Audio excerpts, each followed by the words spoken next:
Everyone, আমি শ্রেয়সী আজকে চলে এসেছি আরেকটা ব্লগ নিয়ে। তো আজকে গেছিলাম ব্যাঙ্গালোরের আইকিয়াতে।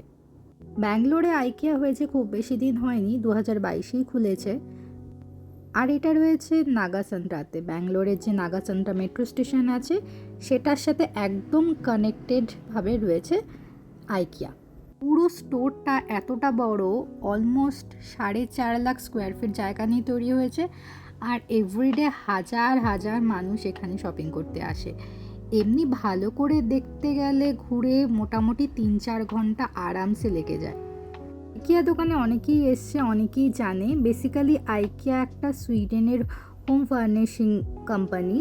অনেকেই ভাবে যারা আসেনি যে আইকিয়া শুধু একটা ফার্নিচারের দোকান, কিন্তু ব্যাপারটা একদমই তাই নয়। এটা আসলে পুরো একটা এক্সপিরিয়েন্স, যে যখনই তোমরা ভেতরে ঢুকবে দেখে মনে হবে সুন্দর করে সাজানো কয়েকটা বাড়ি। প্রত্যেকটা রুম সুন্দর করে সাজানো রয়েছে, সেটা লিভিং রুম হোক, সেটা কিচেন হোক, সেটা বেডরুম হোক, ইভেন সেটা বাথরুমও হতে পারে। স্টাডি রুমের সেট আপ থেকে শুরু করে অফিস রুমের সেট আপ, বাচ্চাদের রুমের সেট আপ, সমস্ত কিছু এত সুন্দর করে সাজানো মনে হয় কোনো একটা সিনেমার সেট। শুধু যে এখানে দামি দামি ফার্নিচার আছে বা দামি দামি জিনিসপত্র আছে তা নয়, ছোট ছোট বাজেটেও এখানে অনেক সুন্দর সুন্দর জিনিস পাওয়া যায়। যেমন ধরো একটা মগ বা একটা প্লেট বা কিচেনের অর্গানাইজার বা স্টোরেজ বক্স, বিভিন্ন আর্টিফিশিয়াল গাছ, বিভিন্ন বেড কভার, কুশন, সমস্ত কিছু, ইভেন সফট টয়েজেরও বিভিন্ন রকম অপশান রয়েছে। আর আইকিয়াতে সত্যি বলতে কখনো একটা জিনিস কিনবে বলে আসা যায় না। তুমি ভাববে আজকে শুধু একটা কুশন কিনবো বা আজকে শুধু বেড কিনতে এসছি, একটা বড় জিনিসই কিনবো, কিন্তু তারপরে দেখবে ট্রলির মধ্যে বালিশ, কুশন, মোমবাতি, গাছ, প্লেট, বিভিন্ন জিনিসপত্র সব কিছু চলে এসছে। মানে এটা প্রায় সবার সাথেই হয়। আমার মতো হয়তো সবাই আইকিয়াতে শুধু জিনিস কিনতে যায় না, বরং বাড়ি কিভাবে আরও সুন্দর করে সাজানো যায়, কোন জিনিসটা কোথায় প্লেস করলে কিভাবে দেখতে লাগবে, সেই আইডিয়াগুলোও সাথে নিয়ে চলে আসি। তো এখানে যেমন তোমরা দেখতেই পাচ্ছ বিভিন্ন ডাইনিং টেবিল রাখা রয়েছে। বিভিন্ন ডাইনিং টেবিলগুলো কিভাবে সেট আপ করলে ভালো লাগবে, বিভিন্ন সাইজের ডাইনিং টেবিল রয়েছে, সাথে বিভিন্ন স্টাইলের চেয়ার রয়েছে, প্রত্যেকটার বিভিন্ন রকম দাম রয়েছে। আর সবচেয়ে বেশি যেগুলো ভালো লাগছিলো সেগুলো ফুলের ভাসগুলো, আর সাথে আর্টিফিশিয়াল ফুলগুলো। একটু এক্সপেন্সিভ সাইডে যাচ্ছে ভাসগুলো, যেমন প্রত্যেকটা কিছু কিছু দাম রয়েছিল 1000-এর নিচে, মোস্টলি সবগুলো 1500-এর কাছাকাছি ছিল। আর এরকম ফুলের স্টিকগুলো এক একটা যেমন 600-650 টাকা করেছিল। যেমন যে এখানে একটা হোয়াইট কালারের ফুলের ভাস ছিল, এটা খুবই অ্যাস্থেটিক লুকের ছিল আর আমার খুবই ভালো লেগেছিল। তো আমি হাতে নিয়ে দেখছিলাম, একটা ছোট্ট সুন্দর ভাস ছিল আর সাথে এই ফুলগুলো খুব সুন্দর ছিল। এই ফুলগুলোর দাম আই গেস 650 টাকা ছিল, আর 650 টাকায় পুরো এরকম একটা ব্রাঞ্চের মতো বা স্টিকের মতো পাওয়া যাচ্ছিল। তাছাড়া এই কাঠের বোলটা এত ভালো লেগেছিল দেখে, খুব সুন্দরভাবে ফ্রুটস বা স্যালাড পরিবেশন করার জন্য খুবই অ্যাপ্রোপ্রিয়েট।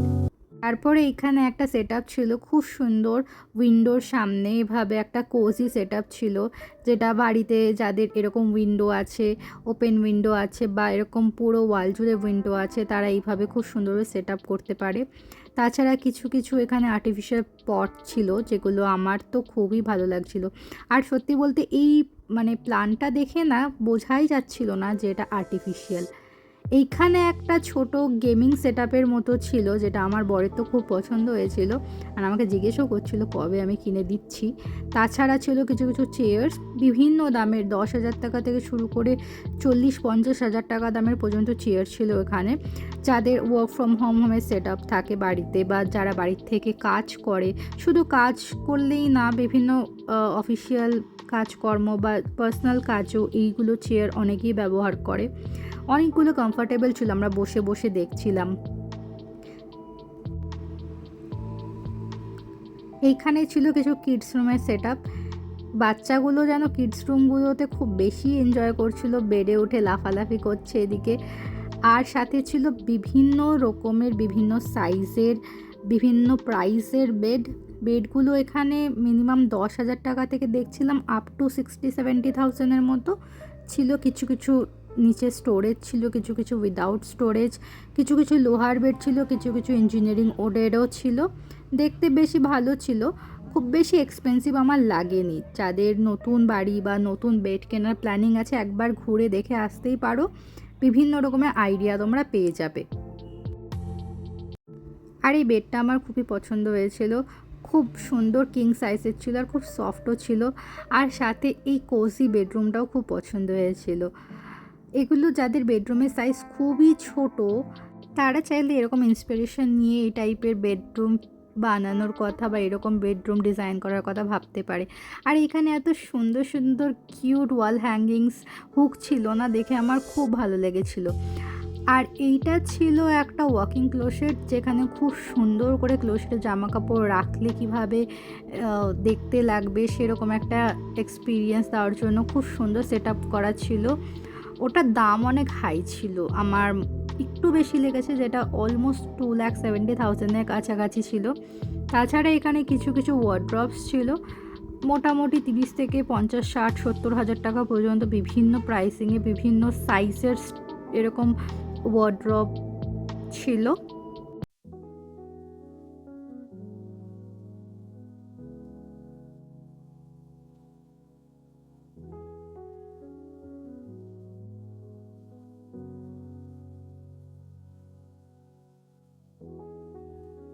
এই কিডস রুমটা বেসিক্যালি ছিল টুইন্সদের জন্য। ইভেন এখানে না টুইন্সের ফটো পর্যন্ত দেওয়া ছিল, যে টুইন্স বেডরুম হলে কিভাবে একটা ছোট কিডস রুমে দুটো বেড দিয়ে পুরো সুন্দর করে তোমরা ইন্টেরিয়ার ডিজাইন করতে পারো। এই জায়গায় ছিল বেশ কিছু কিচেন এসেন্সিয়ালস, অ্যান্ড এগুলো খুবই সস্তা ছিল। আমার তো মনে হয় 100 টাকায় এই পুরো সেটটা পাওয়া যাচ্ছিল। আমার খুব কিউট অ্যান্ড মানে খুব ভালো লেগেছিলো। তাছাড়া এখানে 100 টাকার মধ্যেই গ্লাসের সেট, অ্যান্ড এটা না আমি ডিমার্টেও মানে অবাক কাণ্ড, ডিমার্টেও আমি সেম গ্লাসের সেট দেখেছিলাম 70 রুপিস। আমি জানি না কোয়ালিটিটা কেমন হবে, বাট এক্স্যাক্ট সেম আমার কাছে ইভেন আছেও, ডিমার্ট থেকে আমি ওটা এনেছিলাম।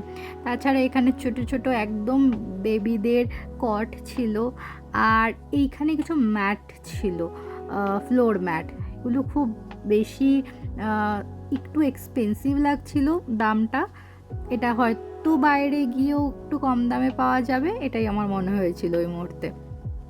তারপর এখানে কিছু কিছু সফট টয় ছিল, আমার একটু সফট টয়েসের প্রতি উইকনেস আছে, তো আমি এগুলো ঘুরে ঘুরে দেখছিলাম। দাম মোটামুটি ঠিকই আছে, কোয়ালিটি যেটা এখানকার সেই অনুযায়ী দাম খুব একটা বেশি নয়, ভালোই মোটামুটি 800 থেকে শুরু করে 900, 1500 পর্যন্ত সফট টয়েসের দাম ছিল।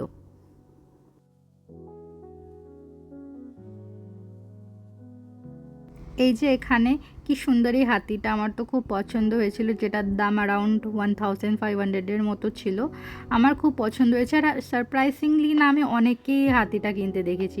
এইখানে আমার বর দেখছিল পোলার বিয়ারটা, এত কিউট ছিল, একদম পাশ বালিশ বানিয়ে ঘুমানোর মতো রাতের বেলা। আমার তো খুব পছন্দ হয়েছিল। তাছাড়া আমার আরেকটা জিনিস পছন্দ হয়েছে, সেটা হচ্ছে শার্ক, যেটা আসছে একটু পরে। তাছাড়া এখানে এরকম ছোট ছোট কিউট কিউট এত সুন্দর সুন্দর সফট টয় ছিল, আমার তো সত্যি খুব ভালো লেগেছিল।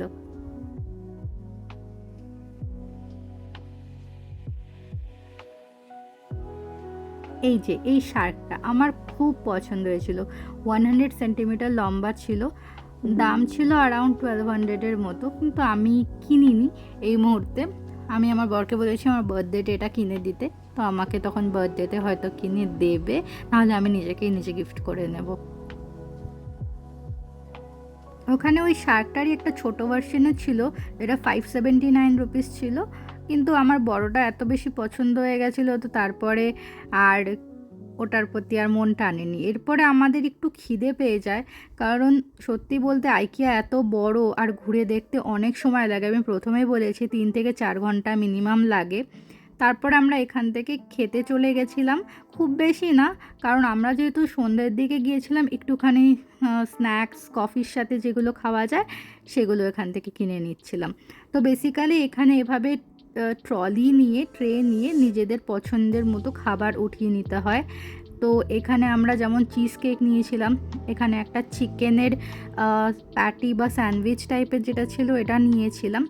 খাবারের দামও খুব একটা এক্সপেন্সিভ নয়। চিজ কেক অ্যারাউন্ড 200 থেকে 250 মতো ছিল। তাছাড়া ওই চিকেন স্যান্ডউইচটা 230 অ্যারাউন্ড ছিল। এখানে কিছু কিছু মিল টাইপের খাবারও পাওয়া যাচ্ছিলো। তো আমরা এই কুকিজটা নিয়েছিলাম, একটা ক্রোসো নিয়েছিলাম। বাটার ক্রোসোটা মাত্র 40 রুপিস ছিল, ভালো ছিল 40 রুপিস অনুযায়ী। তাছাড়া নিয়েছিলাম একটা চকলেট ক্রোসো। আর কি নিয়েছিলাম আমরা, হয়তো এরপরে কফি নিয়েছিলাম। হ্যাঁ, কফি। আরেকটা জিনিস সেটা মেনশন করতে হয়, কফি 90 রুপিস নয়, but you can refill any time. 3-4 বার 5 বার যারা কফি খুব ভালোবাসে তারা রিফিল করতে পারে। আমি 2বারই করেছিলাম, কারণ আমার কফিটা একটুখানি ঠান্ডা ঠান্ডা লেগেছিলো, মানে পুরো স্টিম করার অপশন ছিল না বলে ওটাকে গরম করতে পারিনি, কিন্তু কফি রিফিল করার অপশন রয়েছে।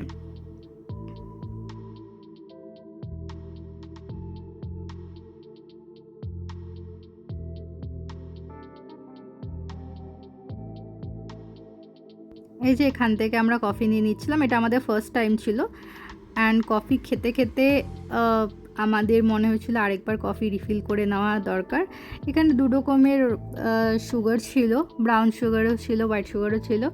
তো আমি তো প্রথমে ব্রাউন সুগার 1 প্যাকেট ঢেলেছি। আমার খুব একটা মনে হয়নি মিষ্টি, এমনি আমি মিষ্টি কম খাই, বাট স্টিল আমার মনে হচ্ছিল আরেকটু দিলে হয়তো বেটার হতো। তো তারপরের বার যখন আবার নিতে গিয়েছিলাম কফি, সেকেন্ড টাইম আমি 2বার ব্রাউন সুগার ঢেলে খেয়েছিলাম। এরপর খাওয়া দাওয়া করে আমরা আরেকটু আগে চলে এসেছিলাম। আগে এসে দেখছিলাম এখানে অনেক বাথরুম এসেন্সিয়ালস বা বাথরুমের সমস্ত জিনিসপত্র, টয়লেট্রিজ টাইপের জিনিসপত্র ছিল। দেখতে খুব অ্যাস্থেটিক অ্যান্ড খুব ভালো লাগে। এই যে মিররটা এতটা সিম্পল দেখতে, বাট দেখেই না মানে নিতে ইচ্ছা করলো। ঘরে যদি এটাকে দেওয়ালে অ্যাজ আ ওয়াল হ্যাঙ্গিং হিসেবে লাগানো যায়। তারপরে দেখি এখানে অক্টোপাসগুলোকে এভাবে টাওয়েল দিয়ে খুব সুন্দর করে রেডি করে রেখেছিল, দেখে খুব ফানি লাগছিলো আর কিউটও লেগেছে। তারপরে এই জায়গাটায় কিছু ডোরম্যাট আর কার্পেটস ছিল। কার্পেটসগুলোর দাম খুব বেশি ছিল লাগছিল আমার, কারণ বাইরে হয়তো এই কার্পেটগুলো আরও কমে পাওয়া যাবে। একটা এক্সাম্পল দিলে, কিছু কিছু কার্পেট 15,000 টাকার ছিল, যেটা আমার মনে হয় বাইরে ওটা 7 থেকে 8,000 টাকার মধ্যেও পাওয়া যেতে পারে। আদারওয়াইজ যদি কারোর বাজেটে থাকে তারা নিতেই পারে। এরপরে বিলিং সেন্টারে একটু ভিড় ছিল, তো তার পাশেই এখানে কিছু কিছু সুইডেনের ফেমাস জিনিসপত্র খাওয়ার, যেমন কফি ছিল, পাস্তা ছিল, এগুলোও ছিল, এগুলো আমরা দেখছিলাম। কফির স্মেলটা খুব ভালো লেগেছিলো আমার বরে, তো বারবার চেক করে দেখছিল। বাট আমরা কফি পার্সন, আমরা হচ্ছে চা পার্সন। বাড়িতে মোস্টলি আমরা চা খাই, কফি মাঝে মাঝে ভালো লাগে। এখানে পাস্তারও অপশন ছিল বিভিন্ন রকমের, ওটাও দেখছিলাম। এখানে একটা ছোট্ট কুটি কুটি পাস্তা ছিল, ওটা দেখে আমার খুব ভালো লেগেছিল। এরপরেই ভেবেছিলাম হয়তো এক্সিট, কিন্তু না, এক্সিট তো হয়নি। তারপরে ছিল হচ্ছে কিচেনের সমস্ত এসেন্সিয়ালস, কিচেনের সমস্ত হাতা, খুন্তি, প্লেট, যাবতীয় বাসনপত্র যা যা দরকার সমস্ত কিছু ছিল। আর আমার কিচেনের আইটেমের প্রতি একটু উইকনেস আছে, আমার সব ভালো লাগে। আমার কাছে যদি একটা জিনিস থাকেও বাসন, আমার মনে হয় আরেকটা সেম জিনিস হয়তো কিনে নেব, আমার এরকম লাগে। কিন্তু আজকে আমি নিজেকে কন্ট্রোল করে একটা কিচ্ছু কিনিনি, শুধু এক সেট গ্লাস কিনেছিলাম। ওই গ্লাসটা আমার খুব পছন্দ হয়েছিল, আমি দেখাচ্ছি কোন গ্লাসটা নিয়েছি। গ্লাসের প্রতি আমার খুব ভালোবাসা। আর কাপ, হ্যাঁ, আমার কাপের প্রতি, মাগের প্রতিও খুব ভালোবাসা। তো মোটামুটি এখানে বিভিন্ন রকমের কন্টেইনার ছিল, কন্টেইনারগুলো এত ভালো লাগছিলো, কিন্তু মোটামুটি এই একটার দাম 600-650 টাকা ছিল। এটা হচ্ছে গ্লাসের ছিল, কিন্তু 600 টাকা দিয়ে কন্টেইনার আমার একটু মনে হচ্ছিলো বেশি। তাছাড়া এখানে একটু আগেই দেখছিলাম খুব সুন্দর সুন্দর টেবিল ম্যাট ছিল, দেখতে এত ভাল লাগছিল। বাট কেনা হয়নি আজকের মতো, পরের বার আসবো আর এগুলো প্রথমে কিনে নিয়ে যাব, এটাই আমি বলে রাখছিলাম আমার বরকে। খুব সুন্দর সুন্দর ছিল, মানে কোয়ালিটি ওয়াইজ এত ভালো লাগছিল ধরে হাতে। দামটা জাস্টিফাইডই ছিল, কোনো বেশি আমার মনে হয়নি। তাছাড়া এই কাঠের বাউলগুলো আমি আবার দেখতে পেয়েছিলাম, আবার দেখে আমি মানে এত ভালো লাগছিল। বিভিন্ন সাইজের ছিল, বড় ছোট মাঝারি বিভিন্ন সাইজেরই ছিল। আসলে এইসব কাঠের বা উডেন ভেসেলসগুলো খুব ভালোভাবে মেনটেন করতে হয়। কখনো কখনো রান্না করতে গিয়ে হলুদের দাগ লেগে গেলে সেটা সহজে মানে উঠতেও চায় না। তাছাড়া এখানে অনেক রকমের, অনেক ডিজাইনের, বিভিন্ন সাইজের, বিভিন্ন টাইপের সেরামিকের প্লেটস ছিল, ডিশেস ছিল। আমার তো খুবই ভাল লাগছিল দেখে, মানে কোনটা ছেড়ে কোনটা নেওয়া যায় এরকম ফিল হচ্ছিল। এই যে এই গ্রিন কালারের কি সুন্দর ফ্লোরাল, একদম ফ্লোরাল নয় মানে ফ্লাওয়ার শেপের ছিল এই প্লেটটা, আমার তো খুব পছন্দ হয়েছিল দেখে। তাছাড়া এখানে না বিভিন্ন সাইজের সার্ভিং ডিশেস ছিল, দেখে সত্যিই খুব ভালো লাগছিল।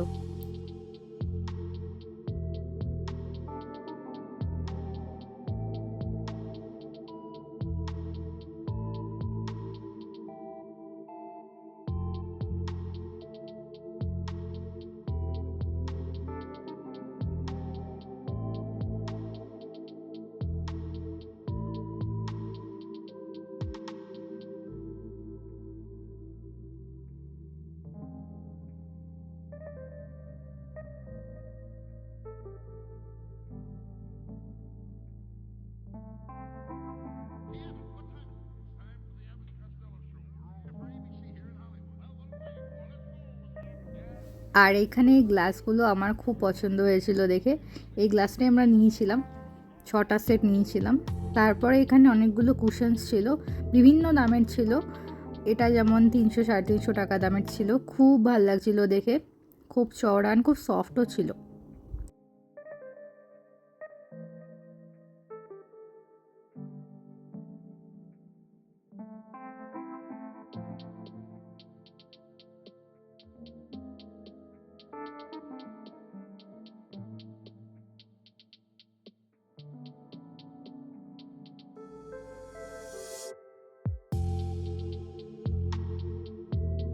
এই যে লাস্টে এই কুশনটা দেখি, আজকের মতো আমাদের আইকিয়ার ভ্রমণ কমপ্লিট।